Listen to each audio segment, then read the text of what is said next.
Hey guys, আসসালামু আলাইকুম। বরাবরের মতো আবারও চলে আসলাম নতুন একটা ভিডিও নিয়ে। তো এখন যাচ্ছি অফিস থেকে বাসার দিকে, আর বাসায় গিয়ে আমি যাব ভিডিও করতে। ভিডিওটা শেষ পর্যন্ত দেখুন আজকে আমার সঙ্গে কি কি ঘটে। আজকে যেহেতু আমার অফ ডে, তাই ভাবতেছি আজকে দুই একটা ভিডিও বানাবো। এখন বাইফিলের দিকে যাইতেছি, আর দেখুন কত জ্যাম রাস্তায়। প্রতিনিয়ত এই রাস্তায় এই জ্যামটা লেগেই থাকে। জানি না কবে এই ফ্লাইওভারের কাজ শেষ হবে, আর এই জ্যাম থেকে মুক্তি পাবো।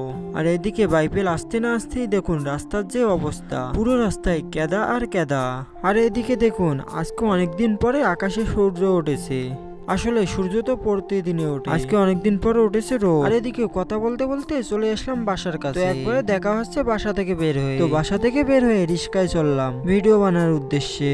আর এখান থেকে আমার যেতে লাগবে 5 মিনিট। আসলে অনেকদিন পর আজকে অনেক রোদ উঠেছে, কিছুদিন থেকে তো ঠান্ডা পড়েই আছে। আর এদিকে রিস্কা মামাকে বললাম, রিস্কা মামাও বলতেছে আজকে অনেক রোদ উঠেছে।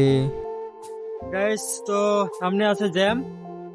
আর চাচা নামাই দিল এই সাইডে, ব্রিজের ওই সাইডে। 10 টাকা ভাড়া, খালি 50 মিনিট হলে আমি চলে আসতাম এই জায়গায়, কিন্তু চাচা সামনে নামাই দিল। আসলে চাচারও কোনো দোষ নাই, চাচাও এদিক দিয়ে যাওয়া লাগবে।